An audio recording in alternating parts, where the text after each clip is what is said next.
So we are looking at the adding and subtracting Sigfigs currently.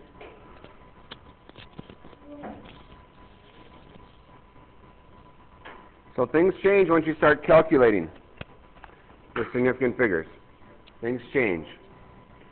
So, how do they change?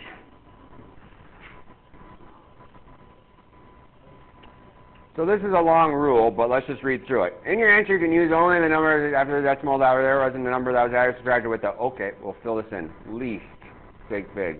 It makes a lot more sense when we go over examples, but it's the least past the decimal that you can use when you are calculating, or adding and subtracting, I should say, not all calculations.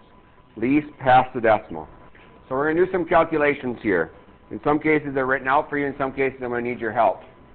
Here's an example of an adding one. We have a 213.2, that is 1 past the decimal. We have a 411.110, 3 past the decimal. So there's two different types of measuring devices used to make these, and then we want to add them together. In your calculator, when you put it in there, it says 624.310. However, you are now to analyze and realize that the final answer can only be as good as your worst measurement. So I have 1 pass, I have 3 pass. I can only go 1 pass in my final answer. So that's why the answer you would give would be 624.3. That is adding. Subtracting works the same way. Let's look at an example there. If I did this in my calculator, what would I get for an answer?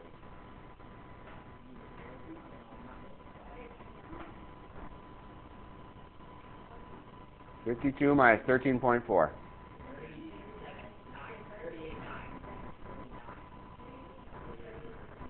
$38.6. Thank you. Okay. How many past the decimal in the number 52? Past the decimal. They should say past. Past decimal. Past decimal. All right. How many past here? Uno. What's smaller, 0 or 1? 0. So my final answer could use 0 after the decimal. So my final answer I would give here would be 39er. Now, let's say, and pretty much in this class, you need to worry about past the decimal when you add and subtract. But the question comes up sometimes and says, well, what about, let's just say we have a number like 1080 and we add it to 46.6. All right, let's just say we did that. And we would get an answer like 0.6 in our calculator with a 6. Oh my gosh, carry the 1. All right? And we get 1126.6. Question is, people say, well, how would I round that then? Because this is to the ones place. It's not even anything past the decimal. Just to let you know how the rules would apply, you would go to the placeholder. I mean, we always talk about past the decimal, but essentially it's the place. So since this is to the tens, not the ones, since this is to the tens, I would have to round this to 1130. Because this is to the tens place, this is to the tenth, but I have to go the least number of sigfigs. I don't have any past the decimal. In reality, the 0 is not significant, so I can only go to the tens place in my final answer and have to round it to 1130.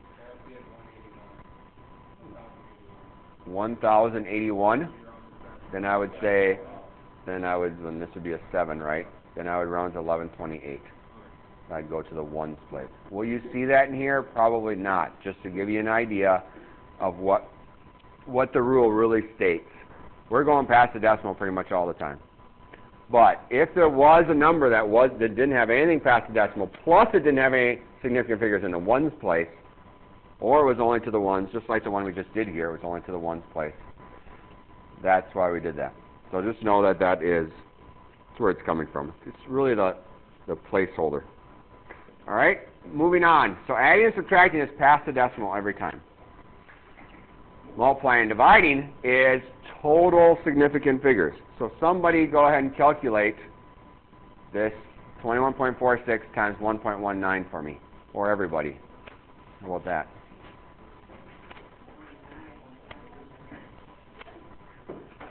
Go ahead, Chet. Say that a little louder.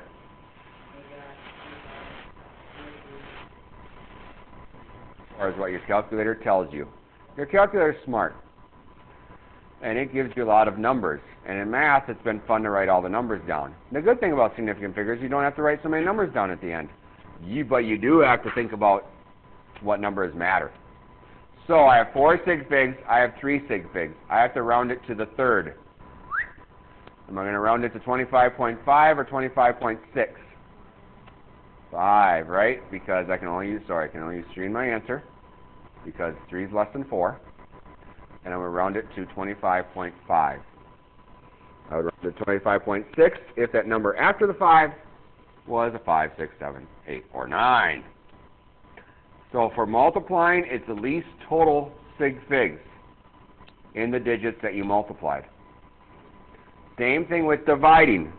Will you see a question about multiplying and dividing, adding and subtracting on the final? Yeah.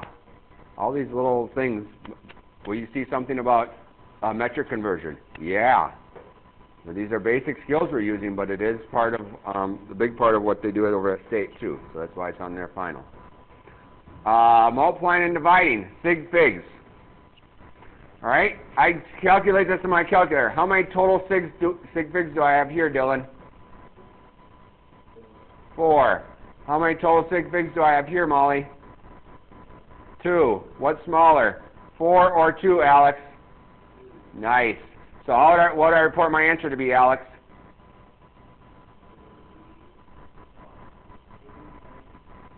Exactly, 2.0. Second one is 2 sig figs, so it's going to be 2.0. All right? So based off of this knowledge, I want you to try part F on that sheet and give those a whirl. One thing to notice on there is a number that says big E. That would be number 8. It says 5.3 E negative 2. Anyone tell me what that means? It means the same thing as times 10 to the. Yes. And most of your calculators, when you put in scientific notation, it puts an E on there.